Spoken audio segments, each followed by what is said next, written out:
Well, welcome back. You tuned in to the Future Sports Talk Radio. We are Truth Be Told Sports Podcast.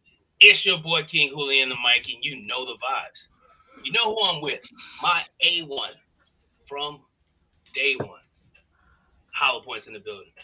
What's going on, my dude? What's up, man? What's happening? What's happening? Not much, man. It's like a long time no see. Yeah, it's almost been 24 hours, I think. Almost been 24 hours. That's crazy. Yeah. Yeah. Hey, what an interview last night, though. That was awesome. I didn't get a chance to say that, but it was cool. Chopping it up with the competitor Marisol Ruelas. I don't want to butcher her name, but she was pretty cool. Oh yeah, she was pretty cool. So hopefully she didn't break it. She didn't break any traffic laws during the filming. No traffic laws were broken during the filming of that interview. Right, that was dangerous. Shout out to her. Shout out to Brooke Evans too. If you Saturday they will Saturday, yeah. Into that combat and go toe to toe on Saturday for bare knuckle fighting championship out in Hammond, Indiana at the Horseshoe Casino. So if you have that app, download that app. This is the Bare Knuckle Fighting Championship app. Get that app, and you can be able to check out that event on Saturday. Make sure you tune in. The only thing I missed when we talk about her walk-up music, I was about to tell her she should go with LL Cool J. Mama Said Knock You Out. Yeah, she's a mom. Yeah, that's right. It just works out. It just works out. Brooke's a mom too, so you know what I mean. I know, but if one has to go, X gonna give it to you, and then one has to go, Mama Said I Knock You Out. It has to go that way. It has to go that way. I'm just saying. It's gonna be a good scrap. It's gonna be a good scrap for real. Yeah. Okay, and good luck to both of those ladies. They showed us some love to come through the studio, and then she gave us some time, man. Right. What's going on with you, man? How's been in the past 24 hours? It's crazy. It's actually been kind of cool. It's hectic, but just I don't know. When you have to make adult decisions, it kind of sucks, but it's kind of, I don't know how to put it. It's like refreshing because like you kind of do this whole self-assurance thing. You're like, right. Yeah. Good job. Yeah. I made a good decision. Every now and again, you got to pat yourself on the back because ain't nobody else going to do it. You know what I mean? So, for sure. Definitely not as a dad. You know what I'm saying? We don't get our flowers till we dead. Yeah. You know what I mean? So I appreciation. We get ties one day out of the week. I mean, one day out of the year. Get a tie and some shirts with holes already in them. Don't forget the socks, brother. Oh, the socks. Can't forget the socks. Can't forget about the socks. We'd like to welcome you guys back.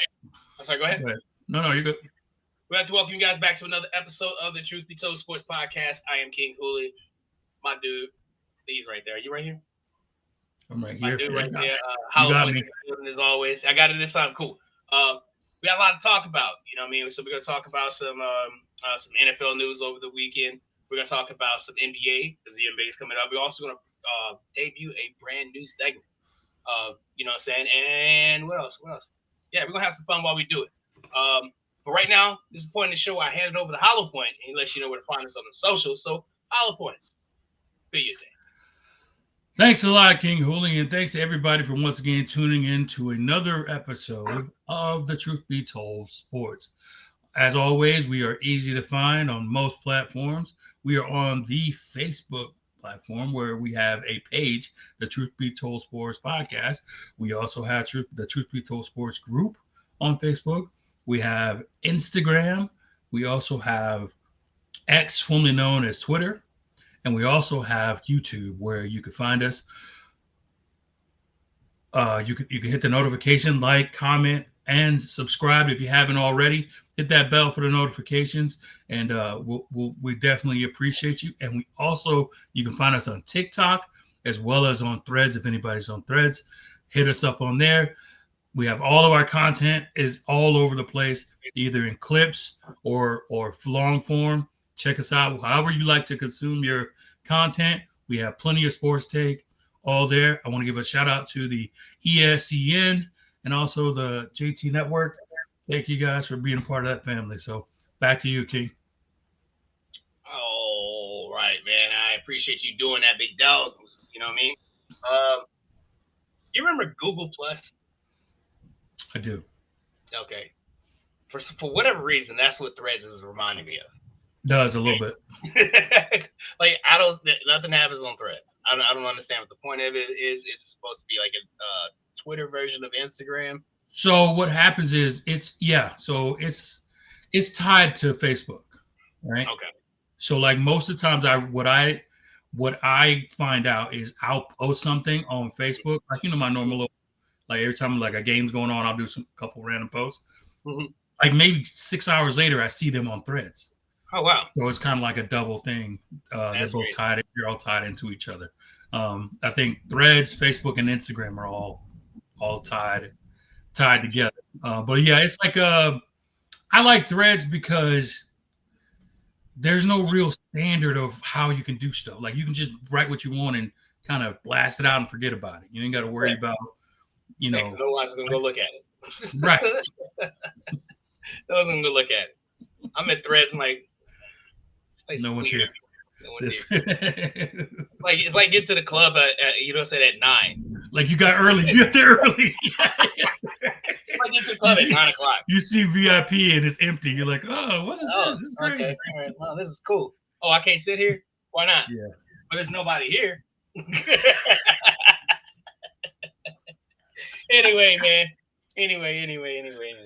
Hey, the Titans fire Brian Callahan today. He hit the road. You think he was free? Like this is his first season, right? And they're 1-5. No, this was actually the second season. Second season, okay. So I didn't get one plus. You think it was too soon?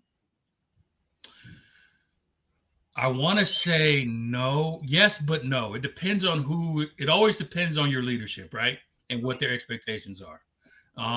They fired a good coach in the Patriots guy. What's his name? I never remember his name.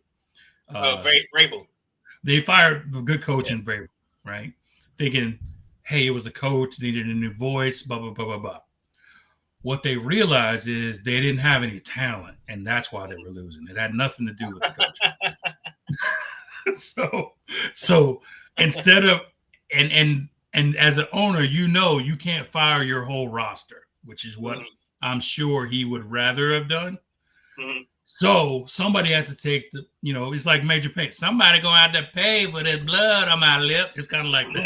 It's like somebody got to take right. it because they went in the time that the new Brian Callahan has been the coach. Mm-hmm. They've won a total of 3 games. I think 3. Yeah, that's not good at all. Yeah, that's through. So this is like all the last season plus all the last season and up to now. Wow, 3 games. Holy crap! So, and I think somebody has to be held accountable for it. I don't know if they should have did it mid-season like that. I think that was kind of, and it's not even mid-season yet. Not even yet. Yeah, I would have gave them at least through the halfway point before I decided to do it. It was like, nah, we good here. So, I don't know. They're securing themselves another number 1 spot. So, who do you think should replace him? I would say they have the interim coach. Was it Mike McCoy? Shout out to DJ Tight Mike out of Atlanta, Michael McCoy. It's not him. It's not my homeboy, but Mike McCoy is the interim head coach. Okay, it won't be him. I don't think so. I don't. To be honest, I don't know. It's so many. It all depends on if they want to go retread or they want to give some hot shot. I think it'll be whoever's coming out, who's the hot offensive coordinator that gets to the Super Bowl. Right. So whoever that guy is, it'll be in the running. Offensive, defensive coordinator. Maybe somebody out of college. Maybe because they have Cam Ward, who's like a bona fide guy, and maybe somebody coming from college can easily relate to him. Mm-hmm.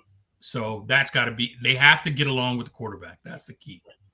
So you can't just go militant and not. You got to have control of the room and get along with the quarterback at the same time. It's a delicate thing. Agreed. But it's business, man. And what you realize is as you continue to watch and as the professional level, as they kind of get up there, it ain't just like You will respect me because I'm the coach and that's it. And blah, blah, blah, blah. No. You treat people different. You know, you don't treat the star quarterback like you treat the third string defensive back. You just don't. You know, so it's just you gotta understand that when you're coaching. Hey, the New York Jets went over to London to show the world on the world stage how terrible they are. The Jets are a dumpster fire. My Lord. 11 to the Denver Broncos. In a game, like I felt very upset waking up to watch that game. You know what I mean? I cut my evening short to get up to watch that game. Listen here, man. Watch that game. Imagine. That was the dumbest game ever. Imagine you had to watch. Yeah, you're like, man, I'm gonna make me some breakfast. I know it's early. I'm gonna stretch. Let me get this early workout in. Whatever you decide to do, and you plop yourself down to watch this game. This was the one on for everybody to see, the whole country plus some more, right? It could be worse. And you see it, and you're like, "Are you kidding me, Jets? Are you kidding me, Jets?" They're not kidding. You keep Justin Fields. He can't complete a forward pass, brother. I feel like it's like a middle school team. Like he can't complete a forward pass. He drops back, looks for about 1 second, and takes off running. That's the offense. Yeah, that's the offense. How much of it is Aaron Glenn? How much of it's coaching, Aaron Glenn? So I won't say well, yes, it has to be coaching, but it's inexperience. Mm-hmm. It's way different than just being a defensive play caller, coordinator, play caller. He has to deal with a lot of everything, like personnel issues. He has to deal with schemes. He has to deal with just everything. It's not just one thing. When you're a defense coordinator, you worry about one thing with one group of guys. As a head coach, you got to worry about everything with all of the guys. Mm-hmm. So it's just different. I think for him, it's a lot. You could tell there's some inexperience when he's going about it. And, you know, especially for the offense, they can't move the ball. They can't get first downs. They can't put points on the board. Right. Like the only reason they got field goals and a safety. Yeah. You hear what I'm saying? Like they had a net passing of -10, brother. Passing -10. Net 10. That sucks. Are you kidding me? That's insane. That's horrible. Yeah. So I feel for all the Jets fans, man. For you to every week to have to strap up and garb up for that, nah, pass. Hard pass. Pass on that, man. Pass on that. Do you know what time it is in San Francisco? Oh boy, it's mash unit time. Now that train is always on time. O'clock. Injury o'clock. I love it. Right around the time. I mean, every year. There's so much promise for the 49ers every single year, but then there's an injury. In their defense this year, it started at injury o'clock. They started out the gate hurt. Everybody hurt. And the irony of it is McCaffrey was healthy. McCaffrey is the pillar of health. So that lets you know what kind of party it's in. So I figure about like week 8, McCaffrey's gonna go ahead and get him out of there. So there's, you know, I'm riding that train right now for fantasy. So I'm with him as long as I can, week to week. I'm like, yeah, another week. So, but yeah, they just like Fred Warner just went out.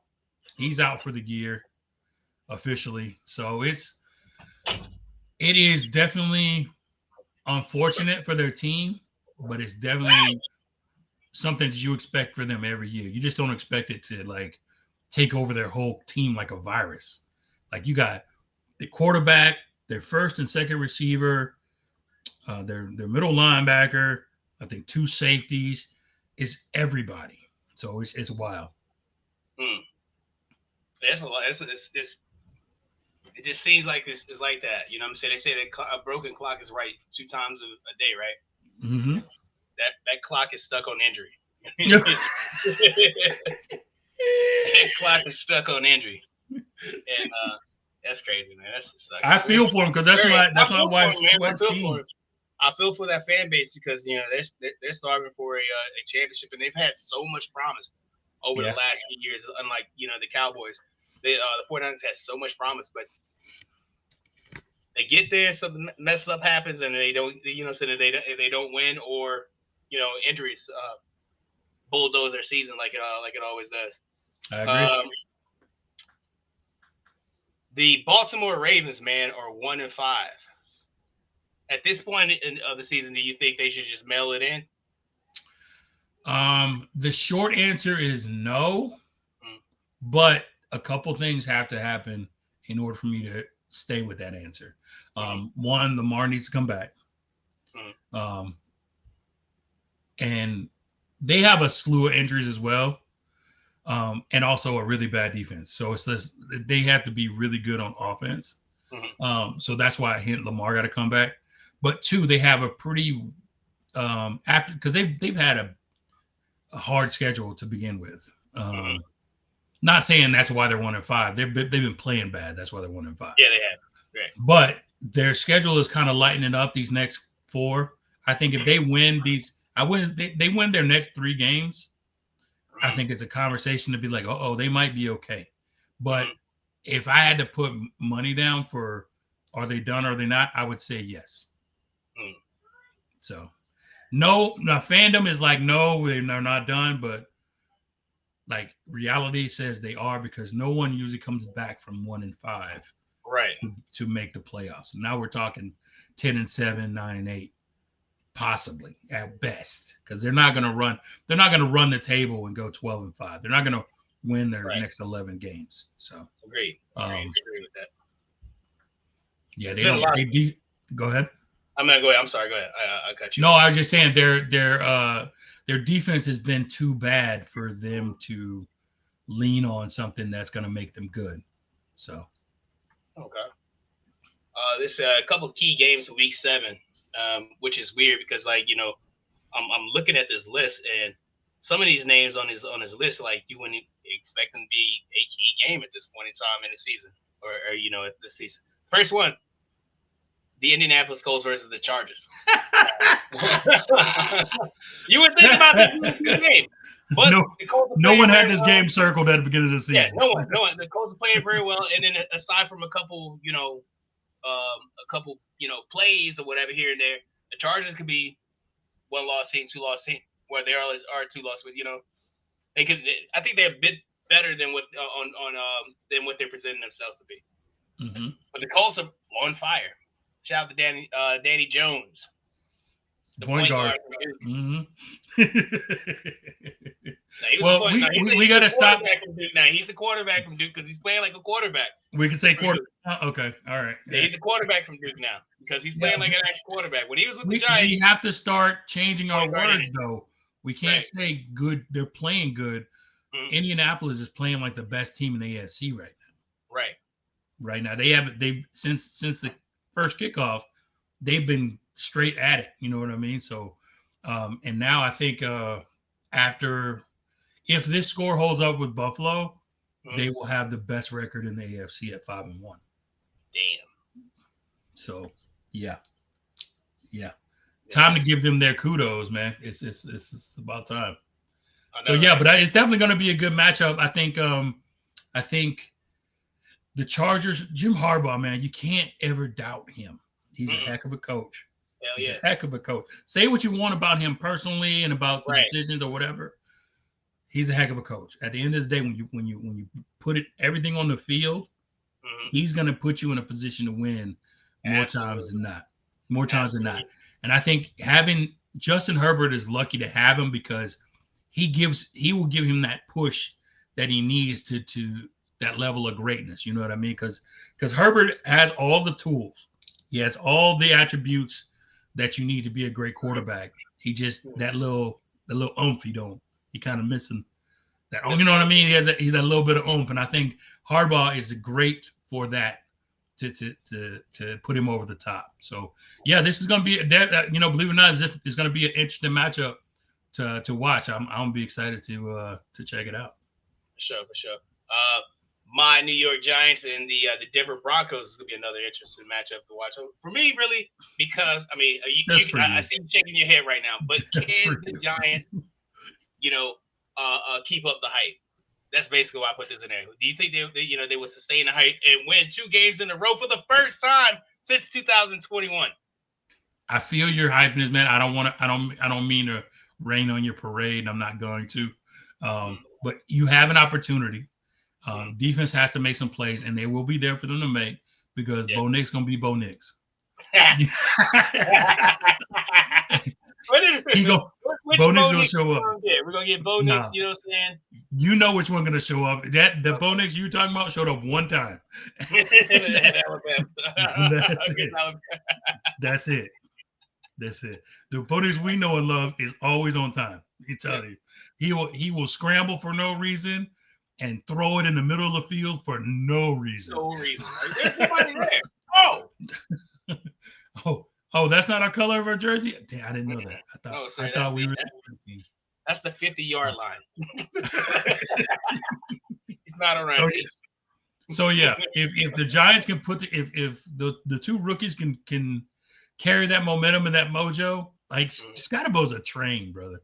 He is a freight train. Like, I want to compare him to Allstott. Yeah. But I don't think I think he likes running into stuff too much. Allstott will run into you if he has to. But overall, he's trying to get around you. Yeah, Scottibo is looking for you. Yeah, and he will run through you, over you, and step on you. Yeah, he definitely has silver teeth. He has silver teeth. You can tell. Some people can just look at him like, yeah, you have silver teeth in you. Yeah, I do. I knew it. Yeah, I'm sure he's had a helmet on for a lot of his life. I'm just, you know what I mean? Just like I'm pretty sure he's been running into stuff for a long time. Like, so I don't know what to do with him. Right. He just sits and watch. See? Get up, man. So, but no, it's okay. It's very cool. Yeah, it's cool to have a dude like that. He believes in himself, and as a rookie, it's very cool to have a guy like that. The confidence that he has, and Dark too. Dark believes even if he doesn't put up the greatest stats. Right. I think he's all about winning, and he wants to do well. And I think he's got the locker room kind of behind him. So I think they have a shot. Sure. No, one part of the game where he went out and said he went to the tent, and Russell Wilson came in and he threw, and they cut Dave. They cut the Brian Dable on the go. Oh, hey, get him out the fucking tent! Why you do that? Why you do that? He was so mad. Poor Russ, man. Poor Russ. I looked at it. Okay, I'm looking at the score. I'm like, damn. Okay, wow, we're beating Philly. Holy shit! Remember we were texting and then Philly scored. I'm like, all right, it's over. But then we go back up and then Dart gets hurt. I'm like, fuck. Just my emotions as a Giants fan. He goes up. Right. He go down. Go up. He go down. He's hurt. Fucking Wilson comes in, throws one pass to we don't know who. I think he was throwing to Lawrence Taylor or somebody. You know what I mean? Throwing that shit to somebody. It goes to Lawrence Taylor. You know what I'm saying? My boy said, I'm going to get mine in. You know what it reminded me of? You remember the episode of Fresh Prince of Bel-Air where Will was like the man? I do. Carlton just took the ball. Yeah, I remember. He threw up like a hook shot. Didn't even go. It went past the goal, hit the wall. That thing ain't hit shit. Just like Wilson's pass, it didn't hit anything. That shit hit the ground. At somewhere. We don't know. It's like a BJ's parking lot. I'm not sure. I don't know where that shit landed.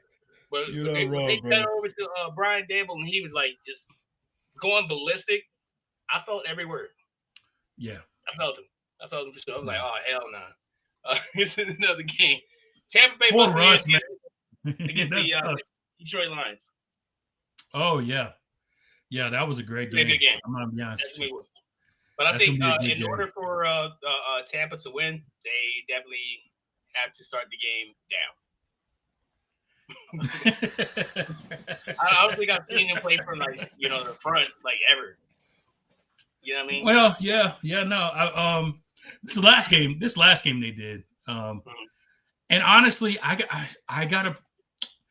I don't know if I should say it out loud. I don't think anybody said it out loud, but I think Baker's in the lead for MVP, bro. Yeah, I know. I don't. I'm looking around. I'm like, I think Baker's some MVP. Not in the room. I think I see some FBI agents in my backyard. Right. I think he's at the lead. I think he's in first. I think he's the guy. Oh, dude, yeah. And I'm like, don't look now, but he's like some inspired football, man, which is good, bro.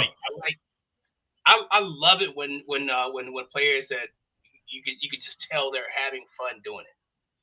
You know, Cam Newton 2015, when that season was just fantastic to watch. Not even as a Giants fan or not even a Cam Newton fan, that was fantastic. You know, that reminded me of the 2010 that was a wave. That was an awesome wave to be on. I'm telling you, because it was one of two things. One, because a lot of people was waiting on him to fail, and he had to glow for the whole season. So he couldn't do anything wrong. Everything he did turned to gold. Even when they try to say like, "Oh, you can't give the balls away. We're gonna fine you all the time. Every time you score a touchdown, they try to make that a big deal." Right. Nope. He scored more touchdowns. Boop. Here you go. Boop, here you go. Fine me, you know. And then there was like, well, as long as you don't throw it in the stands, it's all good. As long as your hand is somebody's okay. Yeah. Okay. Exactly. But yeah, it's I think he's on that kind of time, man. I think with this, the only problem with them now is they've been bitten by injury too. Like they haven't had Mike Evans or Godwin all season. They have Mike Evans, but they haven't had Godwin all season. Right. And now the rookie he has hamstring issues. I don't know if he's going to be ready. I can't really pronounce his name. Emeka. Yeah, but he's there. He's going to be offensive rookie of the year for sure. But if he has those guys, at least one of them, I think he'll be fine. But they have Bucky Irvin's been hurt, but White has done a great job of replacing him. They've been. I mean, I got to give Bowles the credit for just having those guys ready, man. Having the whole team ready to go, no matter who's in there. So, and between him and Baker for being steadfast and just prepared. You got to be all kinds of prepared for that kind of stuff, man. No, I mean, especially with Detroit coming in on offense, they're a force. And when they get ahead and they know you passing, that defensive line is a nightmare. Oh yeah, for sure. You know what I mean? So it's just you have to stay on pace with them. And because if you don't, they got what do they call their running back duo is like a Sonic reference. It's like Dash and Knuckles or Sonic and Knuckles. Sonic and Knuckles. They call them Sonic and Knuckles. So yeah, I think that is indicative of their team. They're on offense, they're a juggernaut, man. Oh, for sure. So and golf is like that uncle that's good at everything. You know what I mean? Like he's mastered the game. He knows where the holes are now. He's seen it. Everything's going slow motion to him.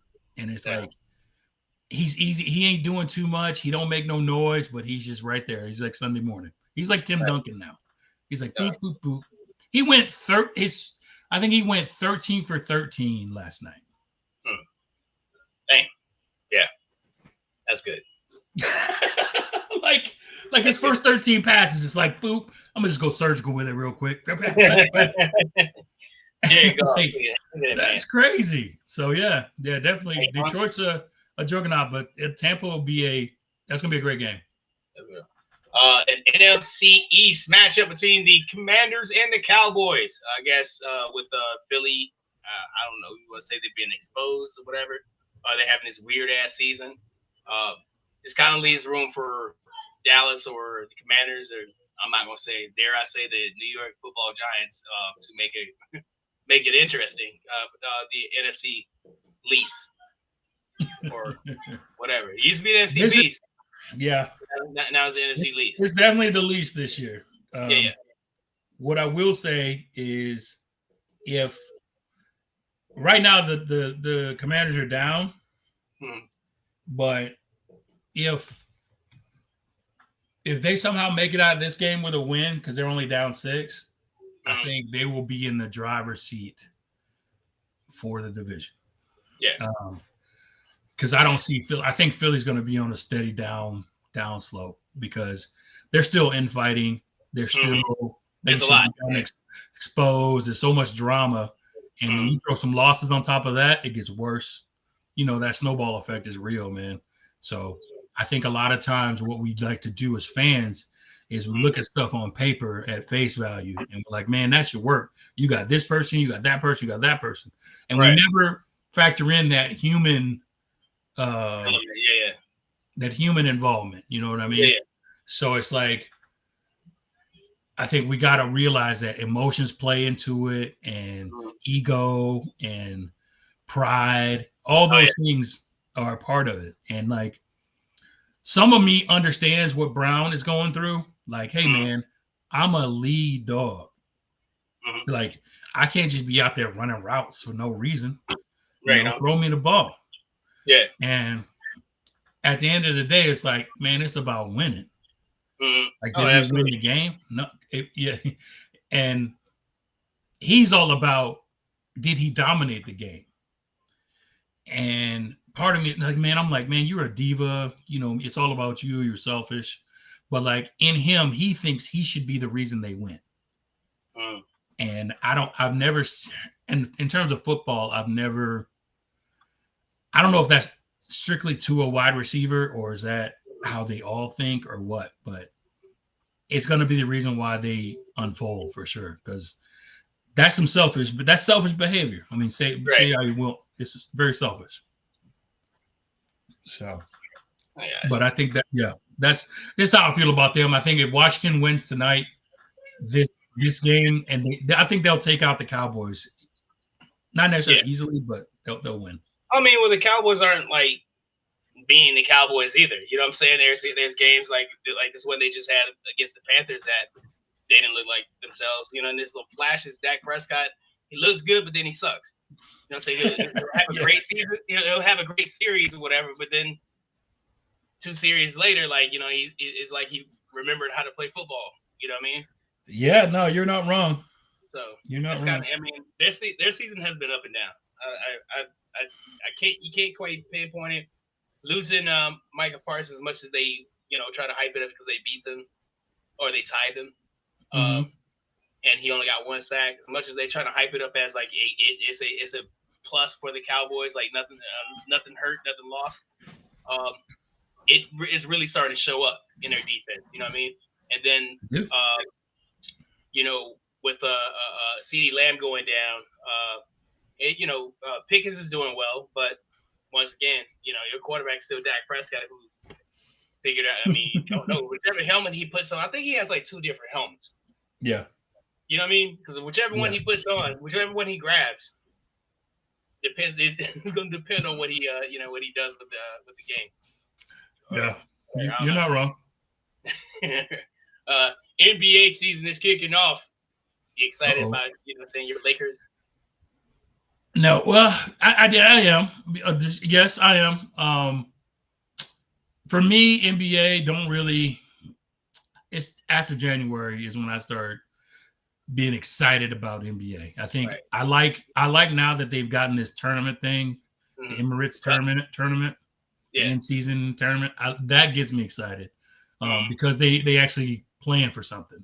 I think a lot of the earlier games, they go through the motions, so it's kind of like they're trying to figure each other out and stuff. So it's kind of, I won't say it's bad to watch, but it's very interesting. But at the same time, it's NBA basketball, so I'm with it. Athletes jumping out the gym, shooting from all over the place. Just my favorite, one of my favorite sports. So I'll always be plugged in to watch it. All right. So speaking of the Lakers, there was like in injuries because it seems like as we said the part of this episode. LeBron James. Let's talk about him. He's going to be sidelined 4 to 6 weeks with a sciatica injury. He hurt his, how will this his injury butt affect bone. you at the start of the season? Huh? Yeah, his He hurt butt bone, his thigh bone, his butt like bone. little shit hurting. Yeah. And to say it's going to be it's a big miss. You know, yeah, we don't have arguably one of the greatest players to ever play the game to be out of the lineup. But at the same time, I think they have the talent to weather the storm per se. I think they have enough guys that have improved, or now and having Luka on your team it kind of clears the way for him and there's no confusion as to where the ball is going to be when the game's on the line. So it's always good to have that. And it'll give a chance for those other guys that are trying to step up and earn themselves a spot in the rotation once it's all solidified. So guys like Hachimura, to step up, and even Bronny to step up and get some time. Maybe Dalton Connect, they'll stop trying to trade him, and maybe he can get some time. So again, of course, Austin Reeves, of course, gonna get his. So I think it'll be, like I said, a great opportunity for those guys to show what they can do, and just as a team, how they can come together. So hopefully it turns out it's a good thing. Right on. I think so too. I think they're talented enough to be able to do it. LeBron at his age, like for him to be able to compete at this level, still at what he turns 38 or 39 this year, something like that. It's insane. It's insane. Yeah. It's insane. I'm sorry, he turns 40. He turns 40 this year. It's insane. 40, yeah. So, so it's definitely insane. We'll have to see how he comes back after this injury. I think he's gonna be fine, but that's definitely a long time. Yeah, man, 46 weeks is a long time. Hey, man, as good as I do, Father Time is undefeated. Right? Undefeated. And, like, what he's going to understand is as much money as he's put into his body in terms of his recovery and his discipline and all that, I commend him. But at the same time, when that body breakdown is down. So, and that injury, that's not like a ankle injury or something you could just walk off. That's stuff gonna be there, So imagine him going up for whatever, a layup, and someone want to hard foul him, and he hits that ground, hit that spot, boom, now it flares up again. So it's just like, I feel like it's gonna be an ongoing thing, and it's gonna be one of those things that's like, it's time. It is time. So, it is time. Time. No, time. Hey, speaking of physiques and stuff like that, Zion Williams has slimmed down in New Orleans. He put down the beignets, he put down the etouffee, you know what I'm saying? He put down the gumbo, put down the crab cakes, put down all that good food down there. You know what I'm saying? Yeah. Slim down. You see him? Have you seen him? Your lips. I have seen him. You know what's crazy though? When black people make a transition that, you know what I'm saying, that drastic, right? That go from that big to that small. They think something's wrong. Drugs. He on Zion on that shit. Drugs. I don't know. How do you think it's going to impact his game? Well, I've seen him play recently in preseason games, and honestly, I don't think it's going to impact how he plays at all. He's still strong. He can still jump out of the gym. He still plays with power, and that's been his calling card since he's been in the league. He's powerful. He bumps into you to create space, and he gets his little shot. He gets his left-handed shot off. He is he's still a battering ram, and when he comes down that court with the ball, ain't too many people bold enough to get in the way. So I think he's going to be fine. I'm more of a wait and see, because we've seen him get injured. We've been hyped about him, and then something happens, and now he's out for 4 to 6 weeks. He's always just right. I want to see him complete a 82 game schedule without hindrance. So right. Or we'll like some crazy crap happen on the side. This boy, man. Stay off the Instagrams. Leave the Instagram models away. Leave them hold alone, Zion. Leave them alone, man. Just lock in. It'll lead to so much if you could just stay locked in and just, man. he could have been the guy. He could have been the guy, like talking about globally. Yeah. If he yeah, would just. you remember when he came out, right, and how like highly touted I was on him. Yeah, he was the guy. He was the biggest. Him and Morant, man. The biggest prospect, NBA prospect, entering the league since LeBron James. James, and that was definitely God. Yeah. He fell very far, very quick. Yeah. It only take a little bit for people to stop believing in you, man. And then when they stop believing in you, they don't push the machine. They don't put the machine behind you no more. And you could tell it's a stark difference when they put the machine behind you versus when they take that thing back away. So it's unfortunate, but live and learn, man. That's right. SGA and OKC geared up for the title defense. Will they repeat? How likely? I don't want to say will, like, you know what I mean? How likely is it for them to repeat? I give them a puncher's chance to repeat because give me a percentage. I would give out, if we're talking percentage, I give them about a 35% chance. Wow, that's high. I was gonna say 30. I was gonna say 30, but I said 35. I say 35. The reason why is because last year, as much as we said the West is like that, the West is tough. As OKC was 10 games above them. You know what I mean? So they was on a level where everybody knew their role and it was all good. So it was like, but now it's just like, it always seems like the West just keeps getting better and better and better. Right. And like, you look at it and it's like, okay, well, SGA and OKC, they've improved a little bit, but not a bunch because they just won. So it's just like, why would I rock the boat? We got a winning formula here. Right. But I'm going to be interested to see what Houston looks like. And I'm going to be real interested to see what Dallas looks like once Kyrie gets back. Okay. Of course, my Lakers squad, but like those two teams. And then there was one more team in the West that I was looking at. And it wasn't Golden State. I don't think Golden State's going to be that good. San Antonio. San Antonio. Yeah. I want to see if Wemby year, was it 2 or 3? Is this 2? This should be 3. I don't know, man, because I forgot. Wait, it should be year 3. This should be year 3. I think this is where we find out what we're going to find out with Wemby, because it's like we've been waiting, and let's see with his. They have enough talent on the roster. I think they'll be okay. So yeah, but in terms of that, I think about a 35% chance. I don't think they'll repeat, but I think they're going to give it a shot. Oh, sounds good. Okay. It's time, ladies and gentlemen, to debut a brand new segment that we've come up with. It's going to be called Cap or No Cap. Basically, what I would do, I would give, Hollow Point right here because he's the only one here. A scenario. He will let me know if it's cap or no cap. You ready? Let's do it. First one. And since we're talking about the NBA, we're talking about the new season. This is going to be all geared towards like the new season. Cooper Kupp will win the Rookie of the Year. Cooper Kupp, not Cooper Flag. Cooper Flag. Cooper Kupp. Hey, Cooper Kupp will win Cooper Flag will win the Rookie of the Year. That's no cap.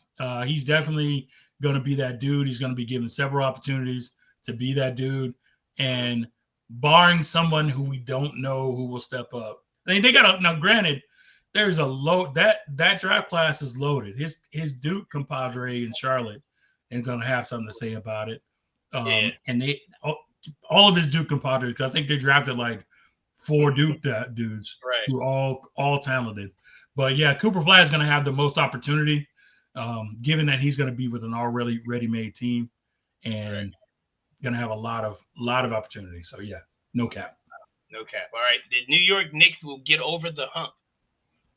Cap. Cap. They're going to end up in the same place they always do, out of the second round. That's it. Second round. Okay, second round. Second round knockout for the New York Knicks. All right. Giannis will be a buck at the end of the season.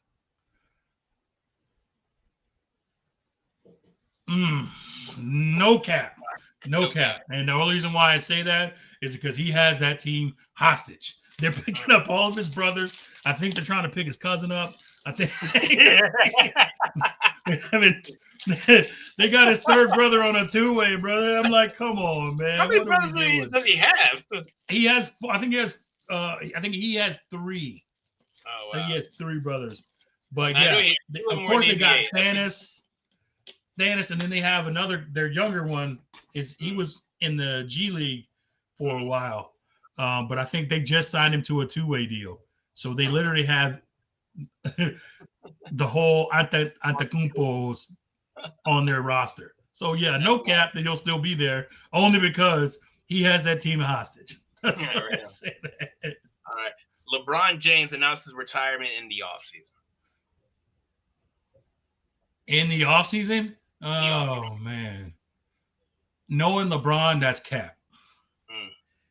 Because he's going to announce it either during the season or like sometime where he can have like a pageantry, like everybody giving him gifts, where he can be showered. I think he's going to do the whole. This season. I think this season he will announce that he's going to retire. Okay, gotcha. Yeah, I think that I'll tell you back that this will be his last season. I think he wants the shower of gifts. I don't blame him. I would have wanted to. Yeah. He deserves it. I ain't mad at him. Yeah, he's playing. We're talking 22 years in the league, bro. You know what I mean? No breaks and no off the field shenanigans. You know, few injuries, not a whole lot of injuries, and he's one of the few that has honored every contract he's ever played on. He's never been like traded, so I'll always give him that. Okay, I appreciate you, man. That's gonna be it for the cap. There's no cap. That was good. That was good. Good, man. Hey, good intro. Job well done. Job well done for you, sir. Let's move on to some baseball before we get out of here because we're coming up. The 2025 NLCS is about to get started. We have the Los Angeles Dodgers taking on the Milwaukee Brewers. Let me see who's on the mound for who.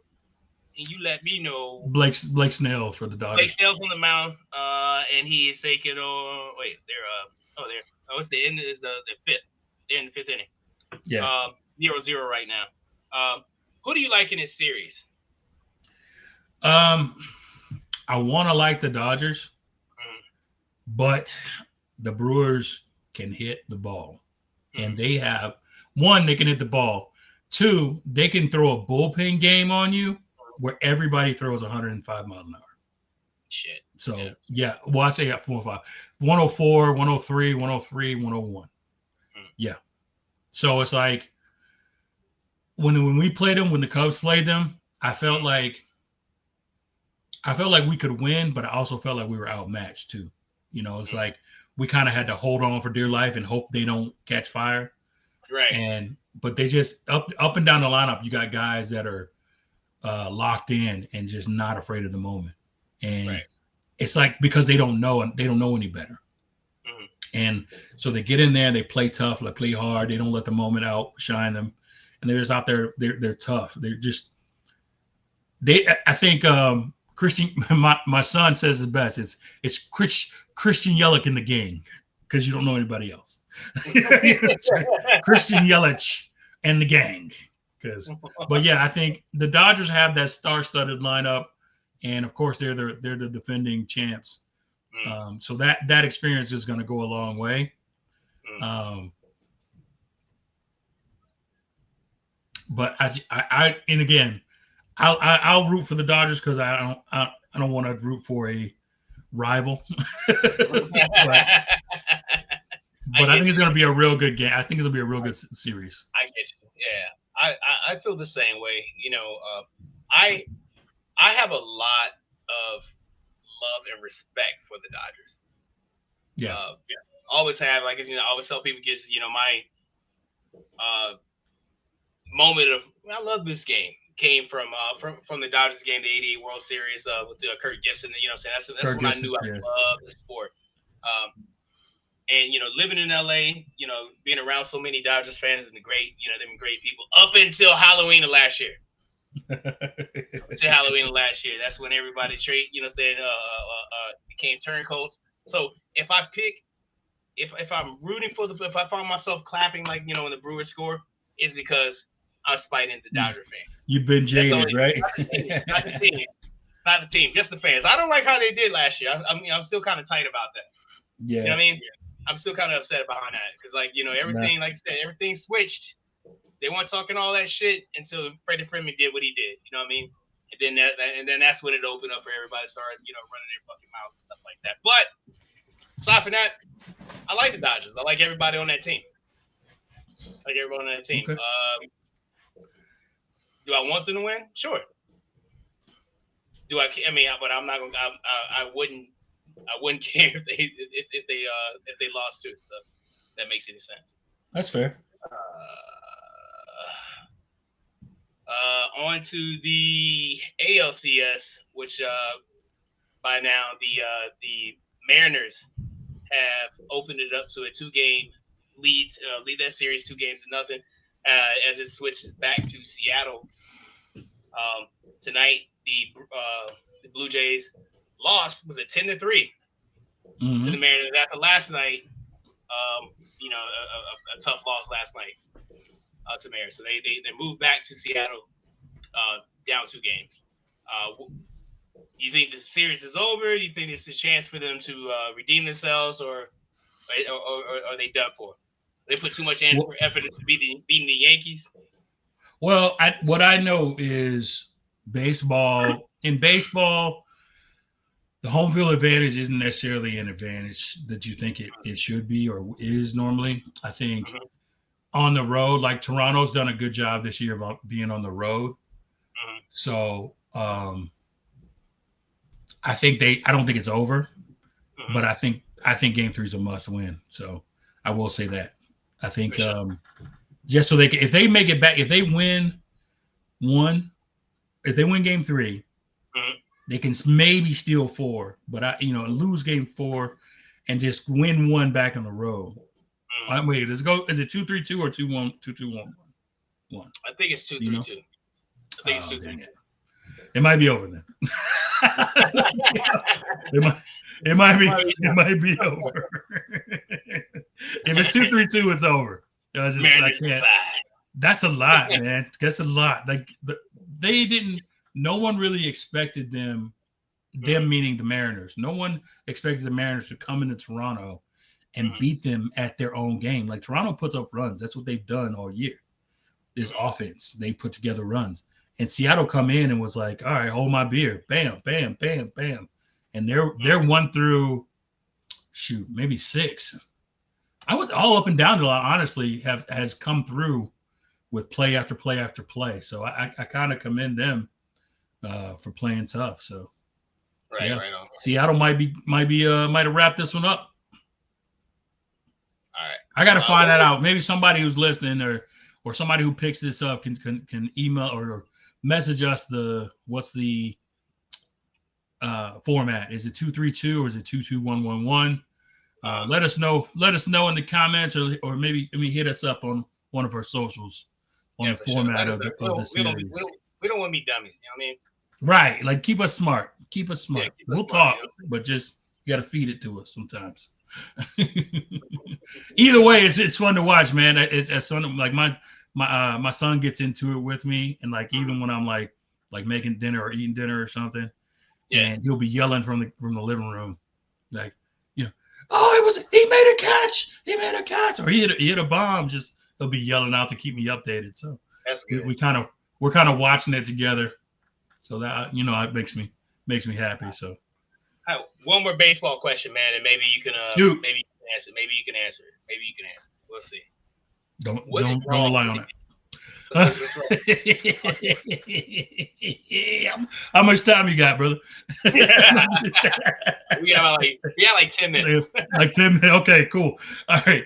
Honestly, what's wrong with them is defense. They don't make the easy plays, to be honest with you. They give more outs away than anybody.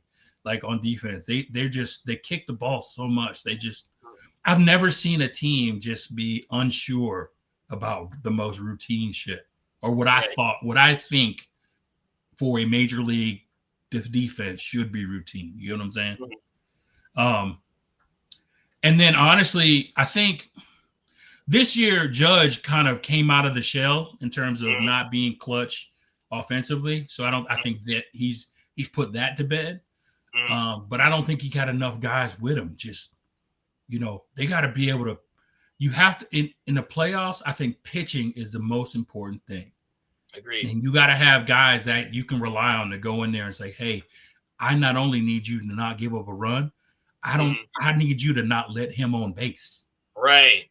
You know what I mean? Like you got to have guys that you can put in and be like, "Look, we got men on second and third. It's one out. I need you to strike him out. Can you do it?" Right. Like, you know what I mean? I was thinking the same thing too, because like there was far too many times, especially in the Toronto series, leading off. Like this, we said, pitching is very crucial.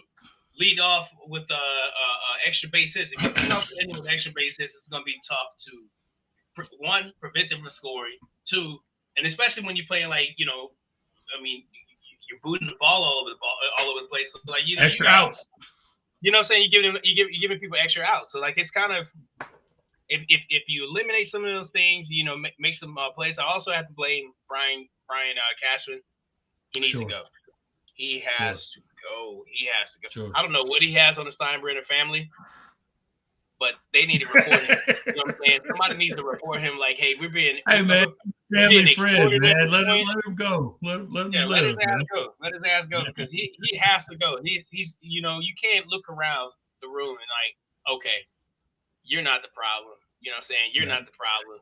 You're not the problem. See him, who's been a fixture for a very long time in an organization at that fucking spot. I don't know how he still has that job at that spot, knowing the tradition, knowing the what do you call the prestige of the Yankees and just their pedigree and their standards that they have. Yeah. Can't keep having his standards and having this bullshit ass fucking GM who won't help build the team the right way. You know what I mean? I'm with you when you're right. He gets rid of a lot of a younger talent for a bunch of old guys like we don't need. You know what I'm saying? So we need to start building that team back up. I love it when they had like the core that like there was talks of like a new core. With Judge and a couple other people but he got rid of every fucking body. Judge is the only person standing now. So like it's true. It's ridiculous. So yeah. No, you're not wrong. You're not wrong. I think, it is a personnel issue. I think not only their roster, like offensively, I don't have an issue with their lineup. I just have a problem with, I love Jazz. Don't get me wrong. I love him. He's electric. He brings that vibe. He brings that swag. But he's got to stop kicking the ball. He's got to make the plays. He's got to make the plays. He kicks the ball so much. And I just be looking at him like, man, you got to, at some point, you got to make the routine play. You have to. Yeah. You know what I mean? And I'm not, I'm not a Yankee fan, but I'm just sitting there like, man, you make these plays you make the hard plays look easy. I want you to make the easy play look easy. Yeah, make the easy play look easy. I'm like, dude, that's a big part for me. For what I see, that's what I see. It's just like defensively and having pitchers in there that are no crap. You're the guy. Like having who was y'all's ace? He got hurt. Gary Cole. Cole, yeah. They need him. They needed him so bad. Oh yeah, so bad. So, I would definitely say that. But yeah, I'm just gonna say, man, if Brian Cashman is definitely. You remember, like a couple years ago, I was like very high on wanting to put hands on David Gettleman. Brian Cashman's up there, man. He's up there. Yeah, he's up there. He's up there in that stratosphere, man. Like it's all. It should be on site, but I'm not. I don't know. Come on, man. Let him breathe. Give him. He got something on him, man. He got something on him. we're gonna debut one more new segment, and it's called Oh man, let's go. Hollow Point's big dummies of the week. Man, let me tell you. Let me tell you. And look, for everybody listening, I wanna just color this for you. And my big dummies of the week is going to be basically all these situations that could easily been avoided. And is yeah, we're making fun of them a little bit, and I wish we had some video to cover this up, but we'll work on that stuff. But first up, my first big old dummy is my guy from Detroit. After the game, I think it's Brian Bush. Brian, he's a cornerback. Brian Branch, cornerback from Detroit, right? And he'd been battling him, and he talking trash to him and the quarterback, and talking to Juju Schuster, back and forth all game. And it's like, okay, competition, cool. Okay, the game's over. You lost. He's coming over there to shake your hand. Hey, man, good game. Brian Branch just smacks him, sucker punches him right in the head. Boom. And I'm like, oh, man, what a loser, man. Yeah. What a loser. Like, what a loser. Like, we promote sportsmanship. Win or loss, you're going to talk trash. You better be able to receive the trash. You better be able to take it. Because if you can't, don't talk it. Definitely don't fight after the game. You're a professional. Right? So for your trouble, now you cost your team. Now you're suspended a game, and you're probably going to get fined. So great job, you big dummy. Big dummy. You big dummy. You big old dummy. All right. Who's the next dummy? Next up, the forever concussed Tua Tagovailoa. Oh my God. Oh my God. Man, I tell you, I can have him on every week now, because now he's starting to be on the podium and he's talking out loud a lot. And you get to the point where when someone talks a lot, you get to not want to hear what they have to say, because they're always complaining about something. And he had the nerves. I don't remember. The question was something like, what can you do to get better? Or something like that. Yeah. And he goes in with some like insider baseball, like, hey, we had a players only meeting and people didn't show up, or people were late, or we had this stuff and this happened. I'm like, you're telling everybody what's going on in your house, man? What are you doing? And that's how you lost? No, the reason why you lost is you throwing 3 interceptions. That's why, a big reason why you lost. That's the reason. What was his reasoning again? It was something to do with not he said the leadership. He said a lot of things other than the 3 interceptions. No, the players only meeting. Players only meeting. He said they were people were. Let me ask you a question. Show up to the yes.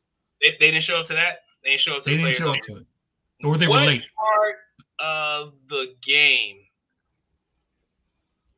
like the game, right? And what part in the 60 game minutes was it? Right. In that 60 minutes, was it? I'm thinking like the second quarter. At first, I thought it was the second quarter, because that's usually when you meet up. But then I thought, wait a minute, there's no. Did they have one at halftime? Maybe, but I don't think so, because everybody had to be there. Yeah, I mean, it ain't like, you know what I'm saying. And did they occur before or after the 3 interceptions, or did they occur in betwixt all of them? Like, when did they? You know what I'm saying? So, like, I would think, saying like, hey, that was my second interception, guys. Everybody bring it together. Let's get the players on meter right here, right now. Everybody. Oh no.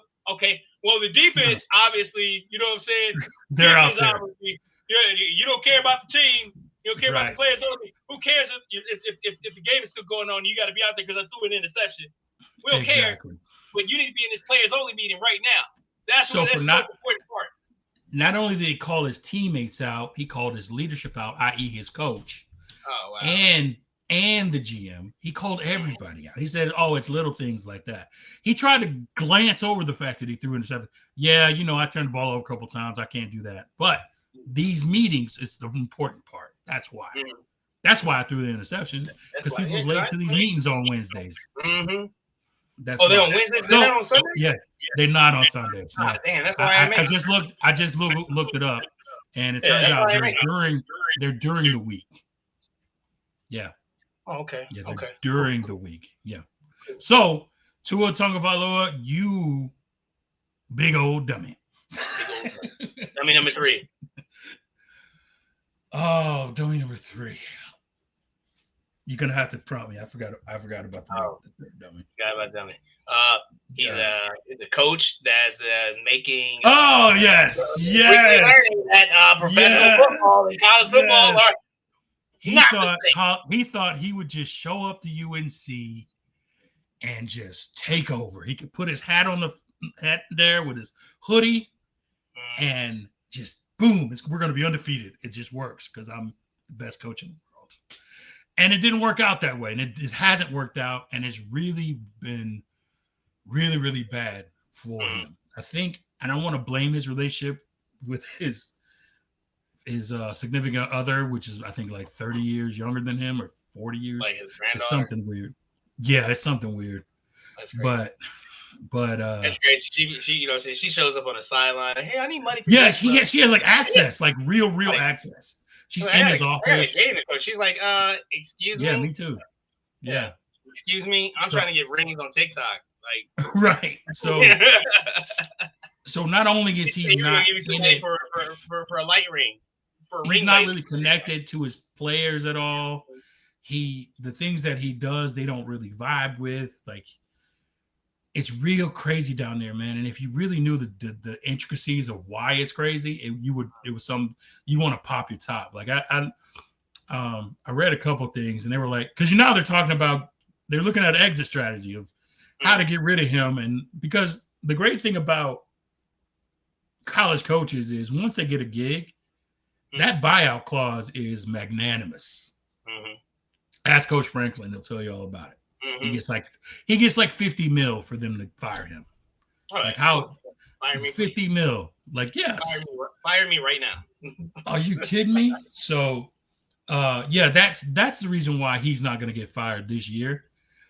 But for him to think that he could just go to college and be successful right out of the gate, Coach Belichick, you big dummy. That was fantastic, man. That was fantastic. You big dummy. You got any honorable mentions before we get out of here? Yes, honorable mention. I'm gonna mention the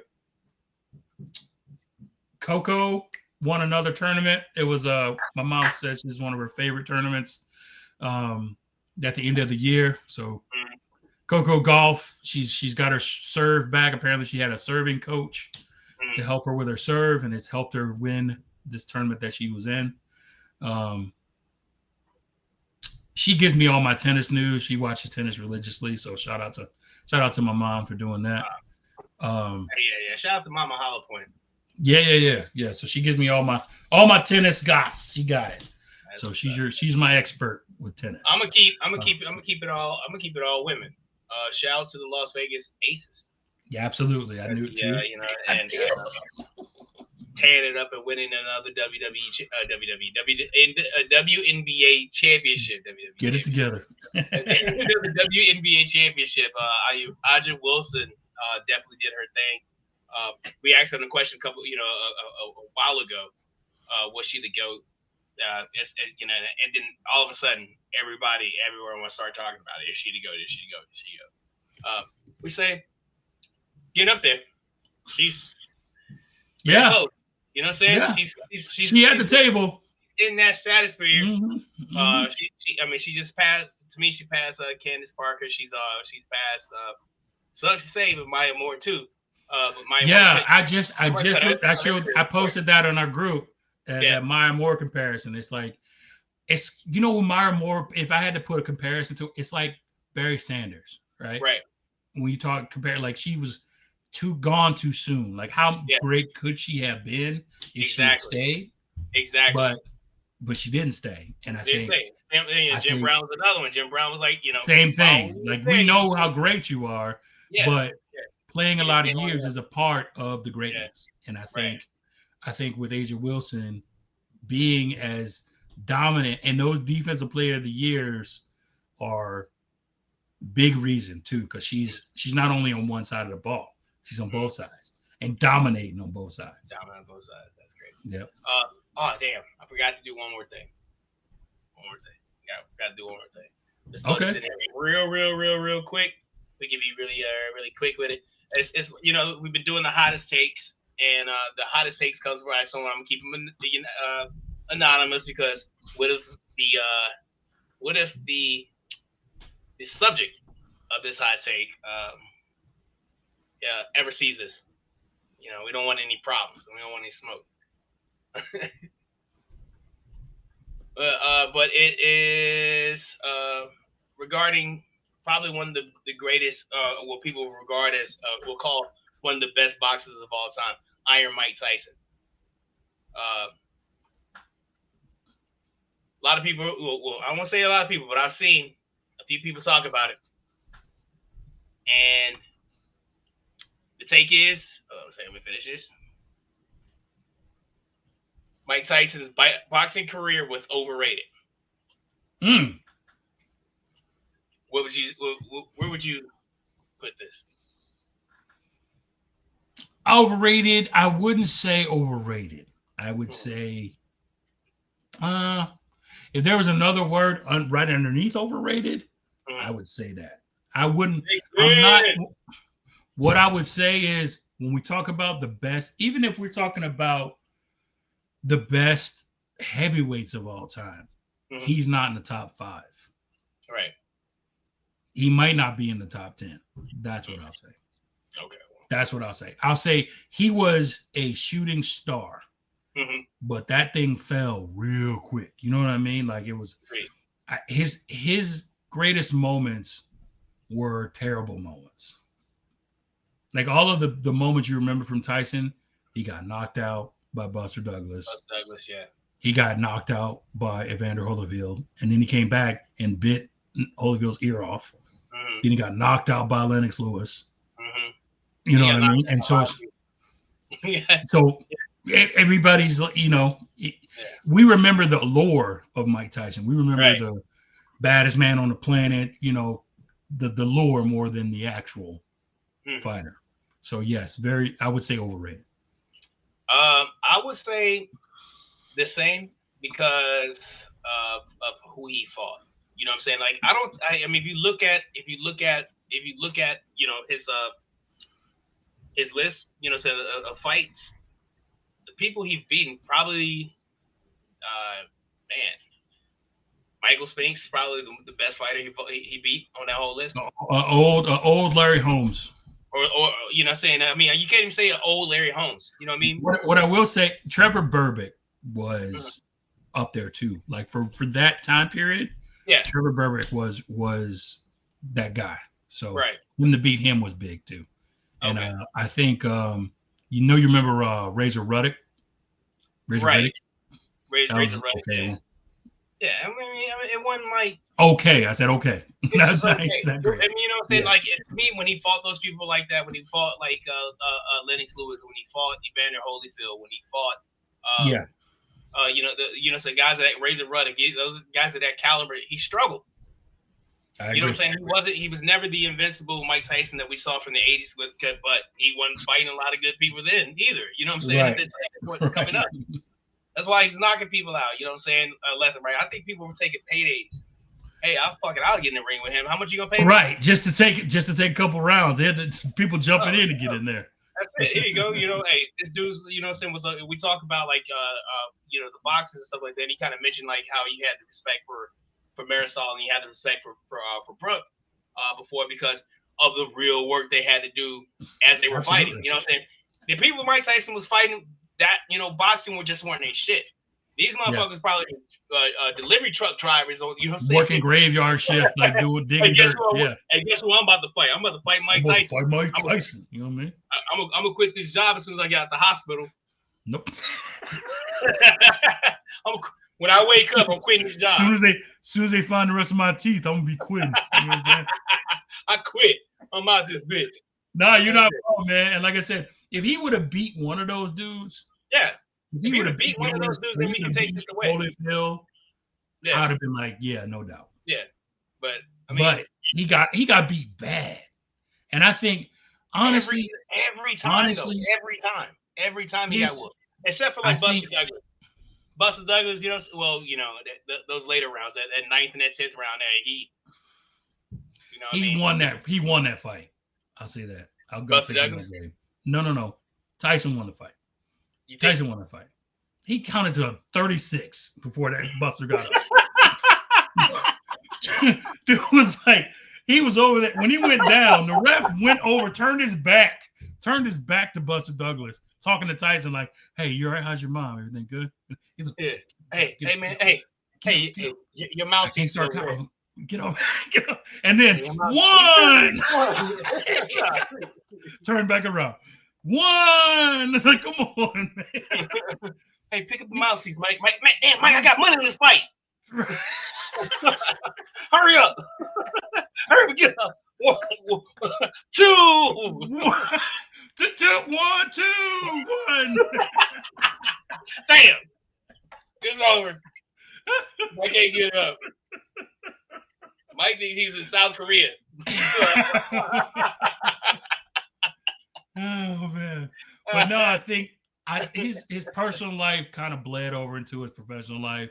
Right. And it was just one of them things. You get the wrong people in your corner, the wrong people on your team. How young he was at the time too. I know.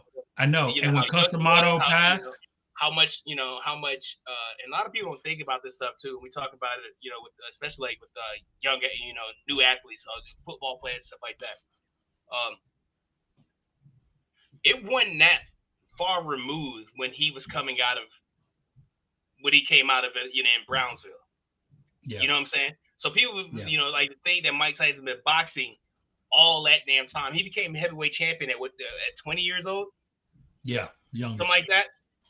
At 16, he was just fighting in the Junior Olympics. So that's 4 years before that. So you think about all this stuff, like everything that's happening to me, him that fast at that rate of speed, and then all this money coming in. Of course, he was bound to fuck up, bro.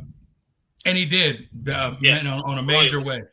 Major way. So, and I think that affected the rest of his career. I think it did. Yeah, going to jail right in the prime of his life and his career. Oh my goodness, yeah. That's something different. That's the prime of your life, right there. Not just like prime of your life. That's the prime of your life. Like you went to prison, and so by the time he got out of there, that was it. Just in case he sees this, we're not talking shit. We love you, Mike Tyson. And you're more than welcome to join the show. Whatsoever. You know what I'm saying? We're just providing some commentary for the people who watch our show. Yep. And we didn't bring up that tape.